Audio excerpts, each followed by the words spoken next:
Hi, my name is Professor Lisa Seymour, and I am a librarian at the Lake Worth campus of Palm Beach State College. I am here to talk to you today about using AI tools to enhance your research. Today we're going to be talking about what exactly is artificial intelligence, what role does artificial intelligence play in research, the benefits of using AI tools in your research, what potential problems arise when we use AI in research, and we're going to talk about some specific AI tools with some very practical uses, and we're going to finish up with the ethical use of AI in the research process.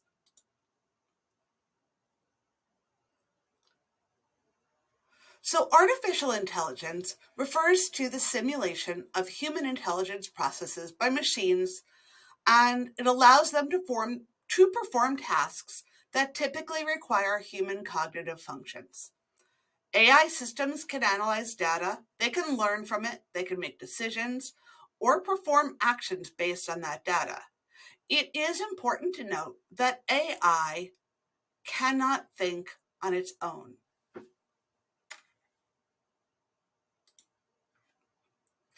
Some other important factors when talking about AI are that in order for artificial intelligence models to work, they must be fed large amounts of data in order for them to work. Without that data, the AI models simply cannot work.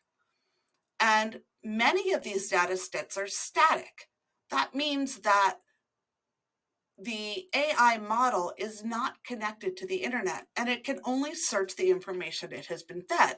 So if it is the year 2023 and the data that has been fed into the model only is through the year 2020, you cannot find any data past 2020. So we're going to talk about currency in terms of the information that we find when we use artificial intelligence. And in order for artificial systems to be utilized, they have to be trained to allow them to analyze the data and to learn from it and to make decisions or perform the actions based on that data. The training is done by humans. And humans, as we know, can make mistakes, and we're going to see that as we continue our discussion on artificial intelligence. So we're going to take a look at how AI models are trained using a simulation.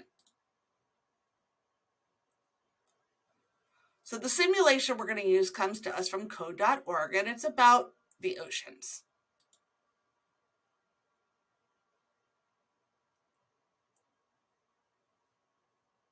Okay. As our simulation model is loading, you're going to begin to see how exactly an AI model is trained.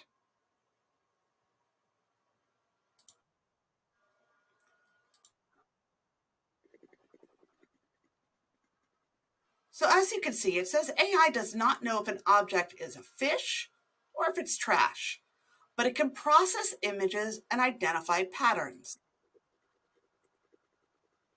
We're going to program this AI model to recognize whether an image is a fish or not a fish. So let's get started.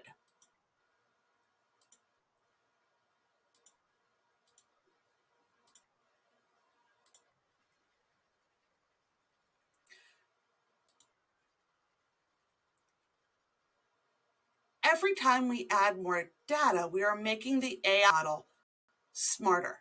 So we've only added 5 items, and we're going to keep going.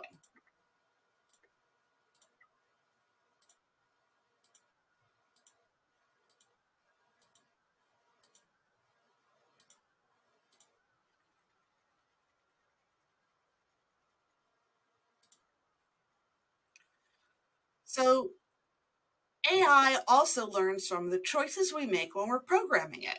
If we make wrong choices, the AI model will repeat our mistakes. but we're going to keep training. We've only added 15 pieces of data.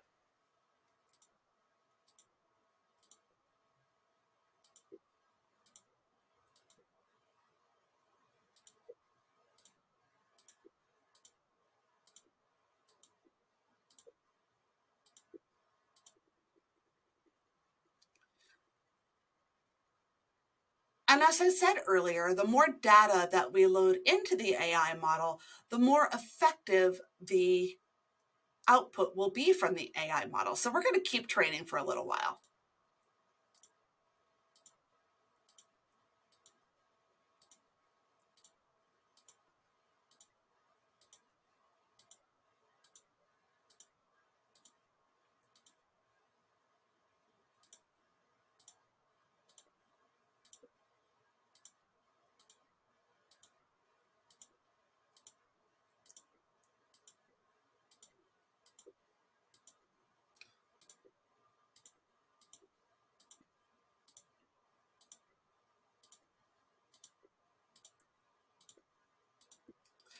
We're going to keep training until we get to about 100 items.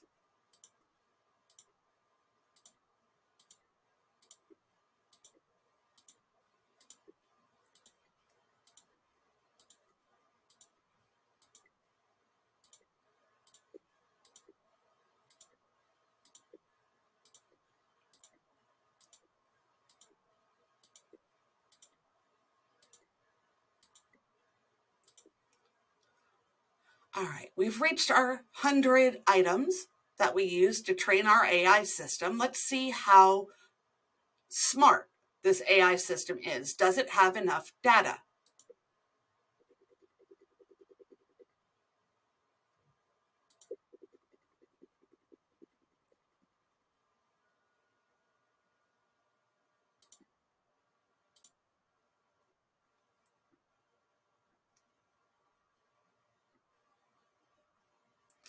Keep a close eye and see if the AI makes any mistakes.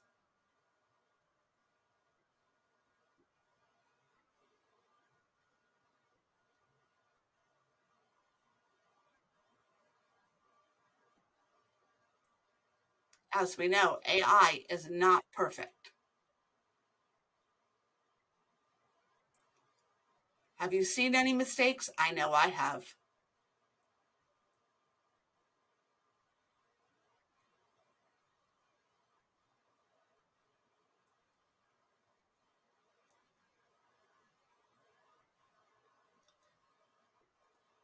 All right, let's analyze the data that we have already seen.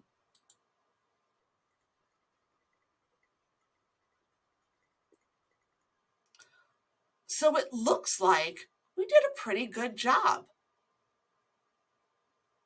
The AI identified correctly that all of these are fish, which means we gave it enough data to be correct. All right, so let's take a further look into AI. We're going to return to our presentation.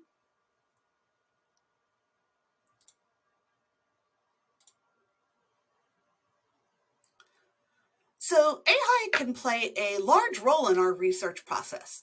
We can use it to search for our literature and explore our topics. We can use it to help generate a hypothesis. And one of the greatest uses of AI is to summarize pieces of literature for us, helping us get to the point much more quickly. So in order to get an idea of how this AI works, we're going to take a dive into two different models. We're going to look at first Google's Bard, which is a large language model. It's a general large language model. And then we're going to look at Elicit, which is meant specifically for research. First one we're going to look at is Google's Bard.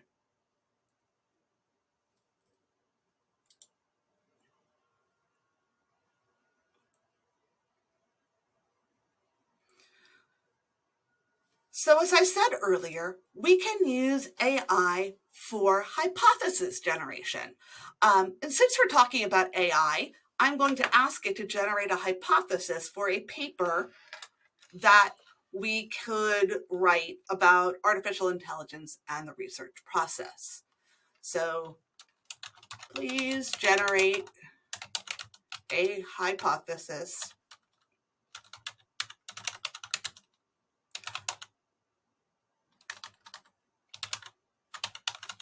about how artificial intelligence can be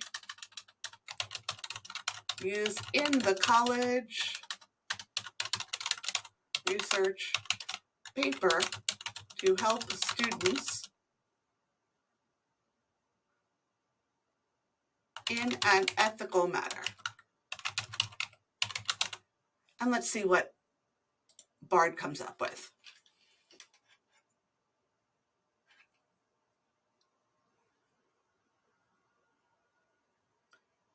So Bard has come up with a hypothesis of the ethical use of artificial intelligence in college research papers can significantly enhance student learning outcomes and research quality while ensuring academic integrity and promoting scholarship. It suggests some tools that can be harnessed to improve research efficiency, enhance research accuracy, promote personalized learning, foster collaboration, and reduce plagiarism. And it reminds us that there are some things we need to worry about: bias and discrimination, over-reliance on technology, the erosion of academic integrity, and lack of transparency and accountability. But this hypothesis is kind of weak. So let's ask it if it could make a stronger hypothesis.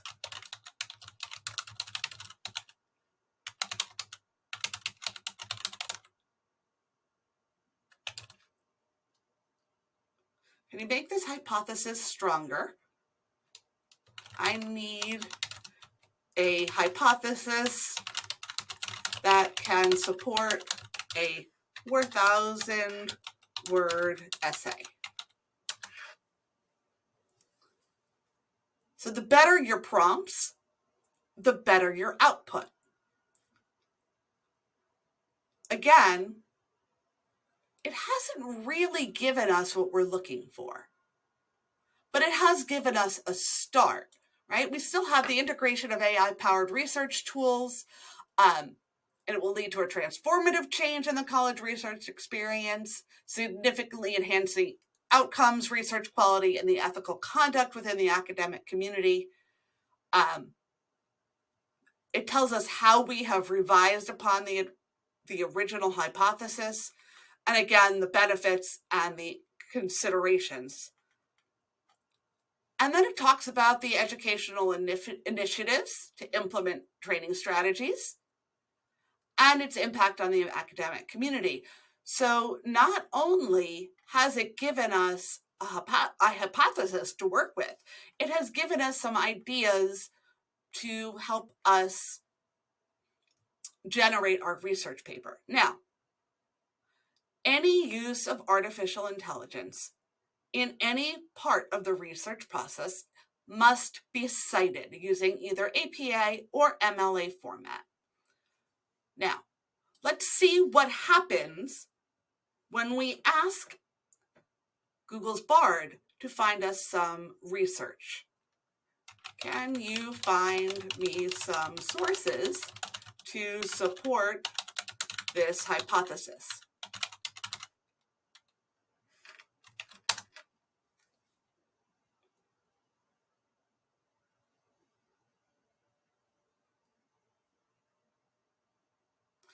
And it is providing me with some sources, including links.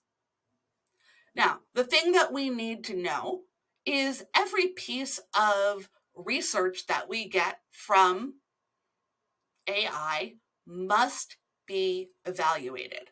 One of the problems that we'll talk about a little bit later is that AI can hallucinate and make mistakes. So sometimes the research that it provides is not correct. You can always check the website. So I'm going to click on this website and see if this is in fact a real source. It is a real source. And we have an abstract, and we have the whole paper. This is a long, long piece of research. So I'm going to come back here, and I'm going to copy this. And I'm going to ask it to summarize this article.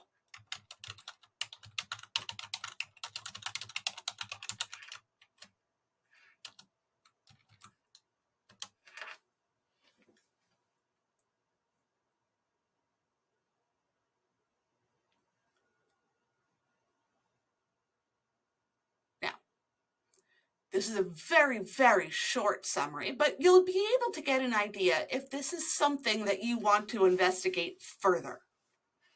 Okay. We also, as I scroll back up, need to look at the recency. So we can see this is from 2023, but sometimes what we get are things that are older. Let's take a look at this link and see when it's from.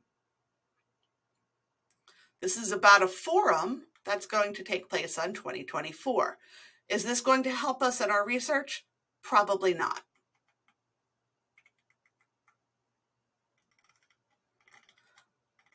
Hence, we have to check every source that comes from our artificial intelligence, right? We'll talk about how we do that a little bit later in the presentation. Now, this is Google's Bard. I suggest if you use Google's Bard or any other large language model that you save your queries. It is very possible that when you cite the use of artificial intelligence in your paper, that your professor will want to see exactly what you retrieved from artificial intelligence. You can do this by printing things to a PDF. Right? We can save everything that we've learned from this as a PDF. Maintaining the records and the paper trail of what you have used artificial intelligence for is very important in the research process.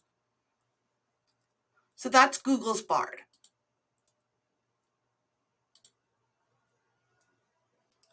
Now let's take a look at Elicit.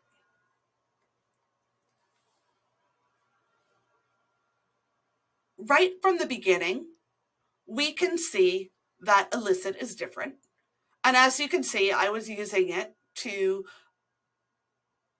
answer a question of I am interested in finding out about the ethics of using AI in writing college research papers.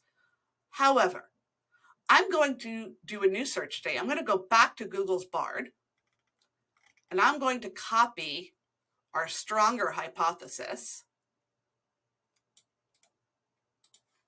And I'm going to go back into Elicit, and I'm going to ask it to please find me 4 sources that will support this hypothesis.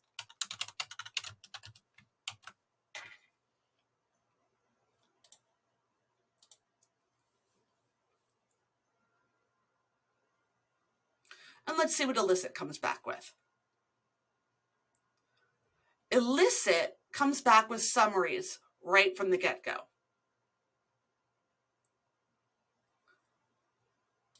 My 4 papers, and then I could go to 8 papers. It tells me the year. But remember when I talked about recency? I can click on this and it might have something that might be useful, but it was published in 2017. And this one was published in 2019.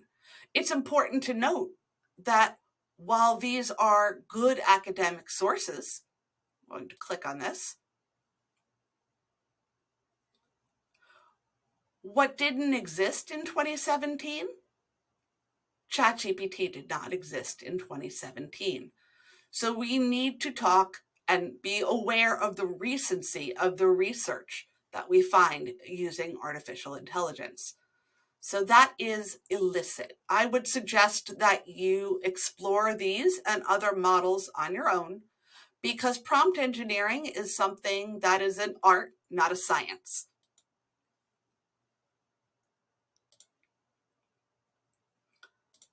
All right. So as I talked about before, we have to evaluate every piece of information that comes from artificial intelligence or from even a Google search from outside of our databases.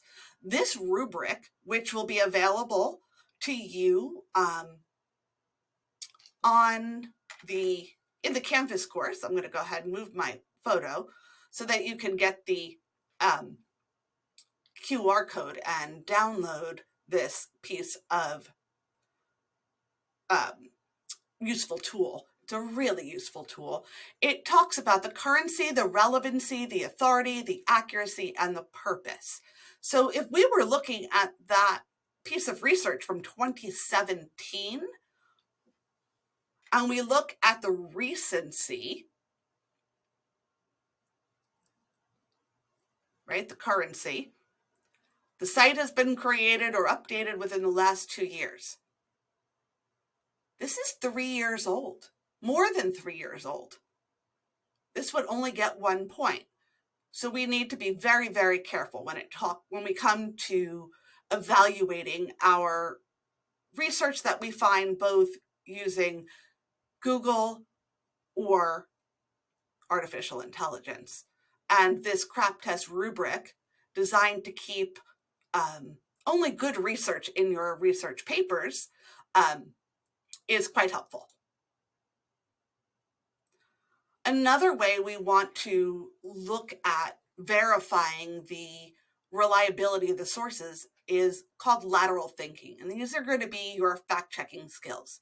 You're going to want to read multiple sources. You cannot rely on a single source from top to bottom. You need to step outside of that source and use other sources to check the validity of your source simultaneously. You need to cross-reference. You're going to check authoritative sources and establish sites to validate the information in your source. You're going to use some web sleuthing. You're going to investigate various sources, and you're going to compare and contrast facts and perspectives. You're going to get a composite understanding.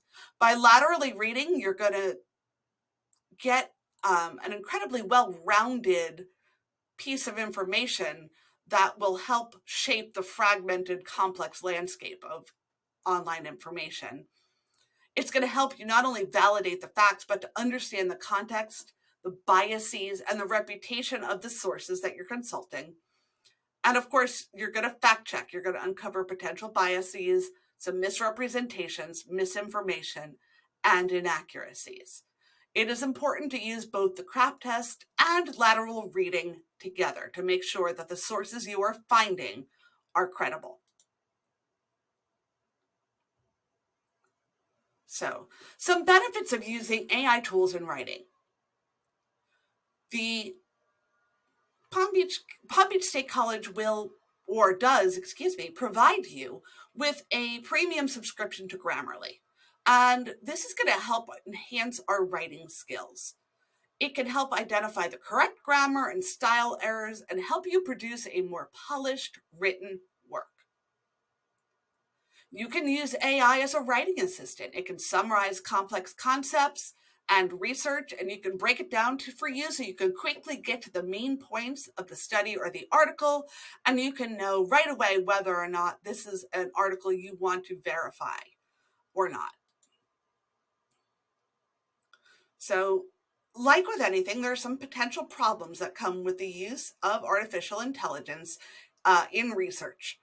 There is, of course, the obvious plagiarism. If you put in the research prompt that your professor gives you and the AI model writes you a paper and you do not edit it and you do not cite AI, you are guilty of plagiarism. That is not your original thought. That is not your original work. And you are passing something off as your own and there are consequences for that. Plagiarism is akin to cheating. There are also potential inaccuracies in the information that we find in artificial intelligence. Also, with the information that we find in Google, but let's go back to the artificial intelligence. Remember, as we trained that model, we saw as it was identifying things, it did make some mistakes. The more data in, the fewer inaccuracies. But you don't have any control over how much data has been put into the artificial intelligence large language model or the recency of the information that has been put into the large language model. So if you found an article from 2017, it might have been a fantastic article in 2017, but in 2023 or 2024, for those of you watching this after the new year, that article is old, and that article does not include things like ChatGPT or Bard or Elicit. So the information is outdated and will be inaccurate.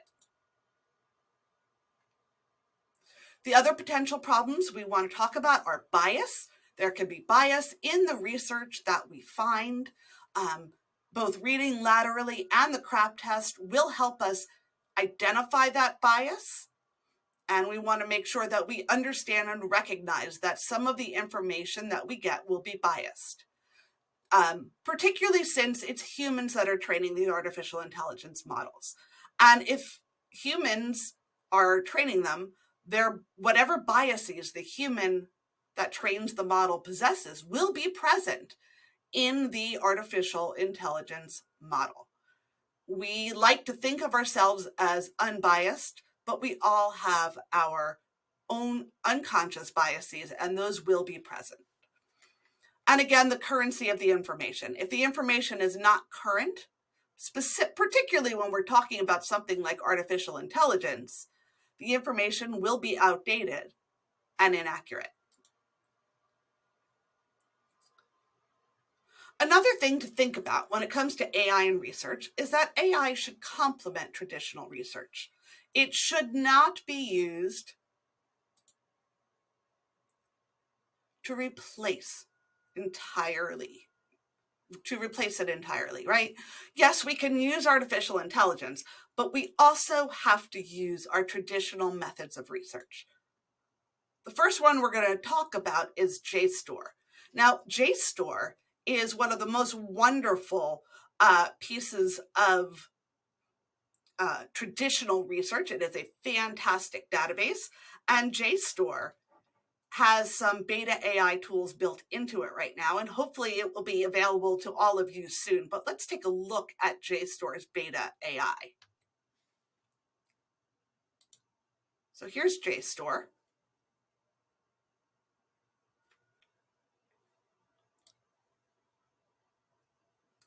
And I am going to do an advanced search. And we're going to talk about artificial intelligence and college. We're going to add a couple rows and research papers. By putting these terms in quotes, it will search these as a single term. This is what's called a Boolean operator. You can see them here, Boolean. We're going to talk a little bit more about Boolean operators in a moment, but I'm going to submit this advanced search and see what we get.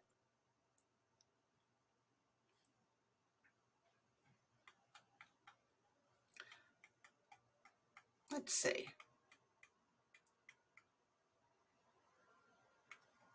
So let's take a look at the quality, impact, and knowledge traditions in the study of education from 2020.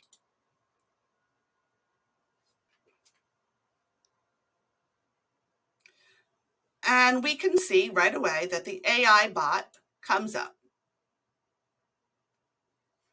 And I could ask it a question. So, what is this text about?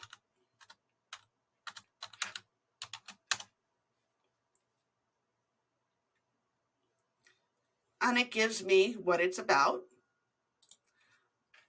And it also gives me some key points. Okay. If I wanted to show you related content, I'll ask it to show me related content.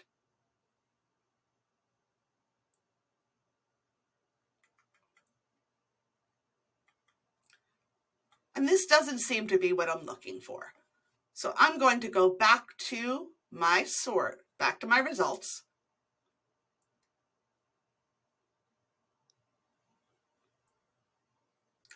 And I want only journals. And I'm going to say from 2021 to 2023. And my language will be English. I'm going to apply those filters.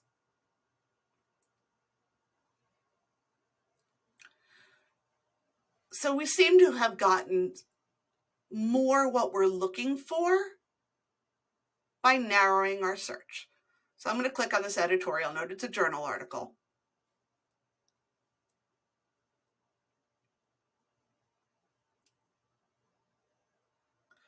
And it tells me right away that this document does not specifically mention research papers on artificial intelligence in college. It focuses on the transformation of AI in education, the gaps and directions in modern AI in education, and the published papers of a special issue related to AI in education. This might have something that we could use, but because it summarizes it for us, we get right to the heart of the matter. It's a 4-page document, and this saves us some time. If you want to get more detailed information, you can say, please find me 15 key points in this article about So it discusses the rapid increase in AI ed studies, the transformation of AI from traditional rule-based. It aims to examine the opportunities, research issues, and roles of AI in education. So this might be something interesting. It's in the abstract. These numbers will take us directly to the part in the document that supports what we're looking for. So that is the beta of the AI in JSTOR. This is an ethical use of AI. It does not need to be cited because it will not write you a hypothesis. It will not write you a paper. It simply summarizes your articles and finds you key points. I'm going to go back to my presentation.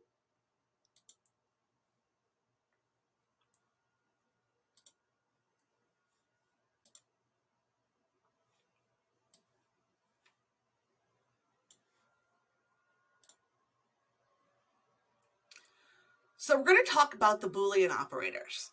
I mentioned them briefly when I was searching JSTOR. But I have an infographic for you, and I'm going to move my photo again so that you can download this. This will help you with the Boolean operators when you're searching things like Google. You can use terms like and, or not, and filters results where all keywords are present, or is an either or, not excludes some things. Quotation marks gives you an exact grouping. The asterisk can stand for a combination of characters, and it could hunt down variations of a word. So if you use the word child and an asterisk, it'll look for child, children, childhood. If you want woman or women, you would replace the letter before the N, the A or the E, with a question mark, and it will bring back results with both. And then you can bracket things up. And you can download this using the QR code. It will be available in Canvas for you, and it will help you master the Google search. Now we're going to take a deeper dive into Google Scholar, because if you're going to use Google for research, I recommend using Google Scholar. Now, Many times when you use Google Scholar, you run into a paywall. I'm going to suggest that when you use Google Scholar, you connect it to your Palm Beach State College account, and then it will show you what articles are present in our databases. So let's take a look at Google Scholar.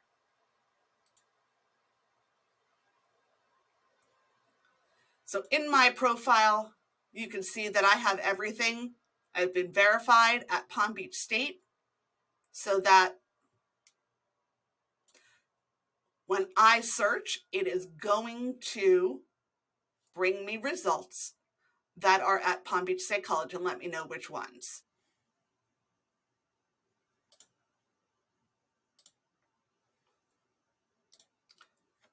And let's try this again.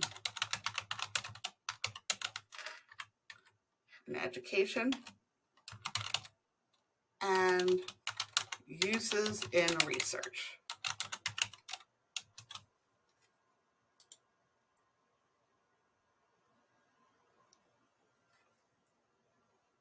This says that the full text is available at Palm Beach State College, so let's give it a go.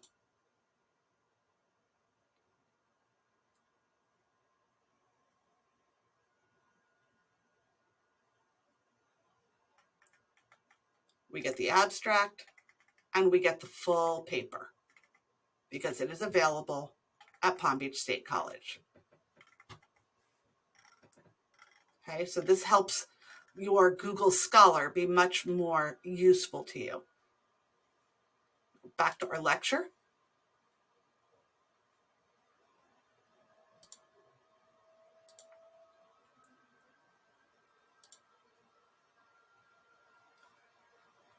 Whoop. So we're going to talk about our databases. Palm Beach State College offers 212 databases. So like I said, you should never pay for research here at Palm Beach State College. You can simply use one of our databases if you need a scholarly source. These are going to be high quality resources. I'm going to click on Academic Search Complete.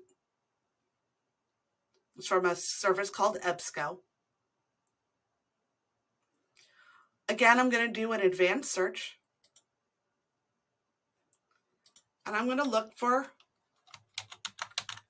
artificial intelligence or AI or A.I. And we're going to look for the research process and college students.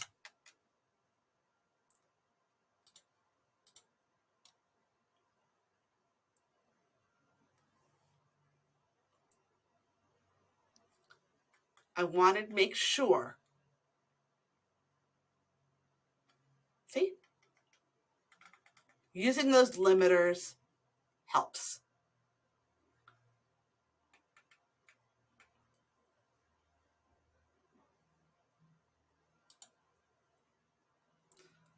So the promises and challenges of artificial intelligence for teachers, a systematic review of research. And it's a study that talks about the use of artificial intelligence for teachers. It has the full text.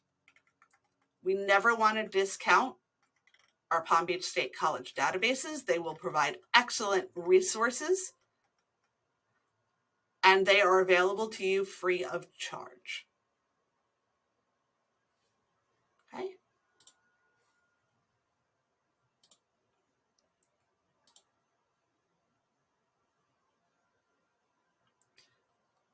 So it's really important to pick some AI tools that match your learning goals. So these are just a few. There are many, many, many AI tools out there, and I encourage you to explore them and take a look at them and find the ones that work for you. ChatGPT is the original one. It's put out by OpenAI. They have a free and a paid model. Be aware that the free model has static data while the paid model does not. Quillbot is going to help you put things in your own words and help you give credit to the AI. Grammarly, of course, will polish up your grammar. Google's Bard is like Google and AI all mushed together, and it's a wonderful source. And Elicit gives us brainy research. Now, I've been mentioning the ethical use of AI throughout this presentation. This infographic will list the steps that you need to go through to use AI responsibly. The QR code will allow you to download it. It will be available for you in Canvas. But the thing that you need to remember is to be original. You cannot let it do the heavy lifting for you. It's a sidekick for brainstorming, but you still have to do all of the writing. You may not copy and paste from AI directly into your paper.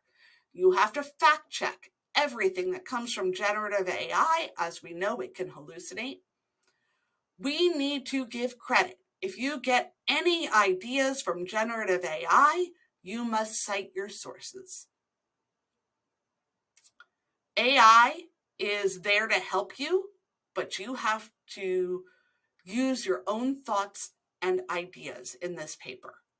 That is the most important thing.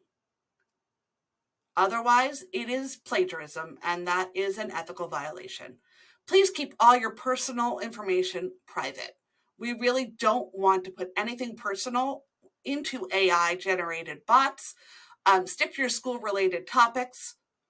And again, AI is not always right. To credit the AI for its use, MLA and APA both have a template, and you can access it via this infographic. And I'll show you some other ways to access it. I'm going to go ahead and move my photos so you can download this temperature check.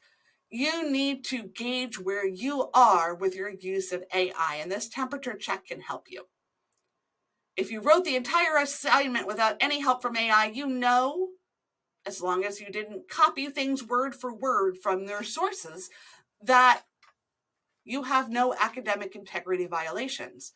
But if you entered the assignment directions and copied the results claiming as your own with little to no editing into an AI generator like Google's Bard or ChatGPT, that is 100% an integrity violation, and that is plagiarism.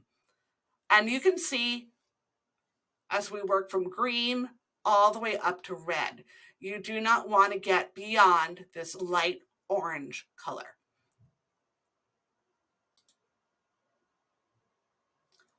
One other resource that will really help you as you are writing your papers is this ethical AI use checklist.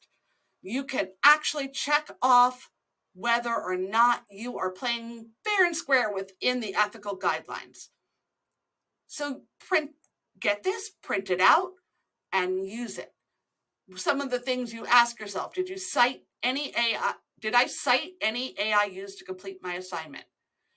Can I produce the artifacts of my writing process, like brainstorming, drafting, revisions, and/or reflections? Did I follow my instructor's guidance on exactly what and how generative AI tools can be used for the assignment? Did I make the effort to be certain that my writing style and voice are evident in my work? That's everything that you want to do before you turn the assignment in. After you turn the assignment in, you want to be able to be prepared to respond calmly to any questions your professor might ask regarding how and why you used AI. Are you prepared to discuss the writing process that you took? Can you clearly outline and explain the writing choices that you made? And can you share documentary artifacts of your writing process? If you cannot do these things down here, you're going to have some ethical violations. And this AI checklist will help you stay away from those ethical violations. Now, I have created this research guide that will help you use generative AI, has the ethical and evaluated use of AI, how to use and explore it, how to cite it, and some research in AI and more. I'm going to take you live into this LibGuide. You can download it using this QR code, but I'm going to go right into the LibGuide. So here's the LibGuide, and this will be available to you inside, of course, of the Canvas course. And you can access some LibGuides from other universities on their policies on how to use generative AI. So if I click on the ethical and evaluative use, I'm going to come up with a summary and an introduction. Again, I have that ethical use guidelines. I have the CRAP test. I have the lateral reading. I have the temperature check and the ethical use checklist. So if you didn't download them, you can get them via this LibGuide. Going to click on the how to use and explore generative AI, where we talk about prompt engineering. This is really important when using generative AI. It's going to help you get what you want out of the AI. There's a couple of videos and some tips. The last thing I'm going to highlight is the citation of generative AI. We talk about why it matters, and then how to cite the generative AI. And you can download these so that you have them if your professor wants MLA format or if your professor wants APA format. I'm going to go back into the lecture and into our presentation.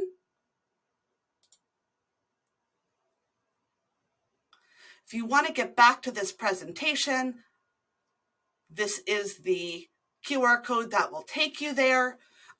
This presentation will be available inside the AI LibGuide, as well as the Canvas course. And this is my contact information. Should you have any questions about using generative AI in the research process and how to make sure you're using it ethically, please reach out to me, make an appointment with me. I am happy to help you. Thank you for taking this deep dive into using generative AI in the research process with me, and have a great day.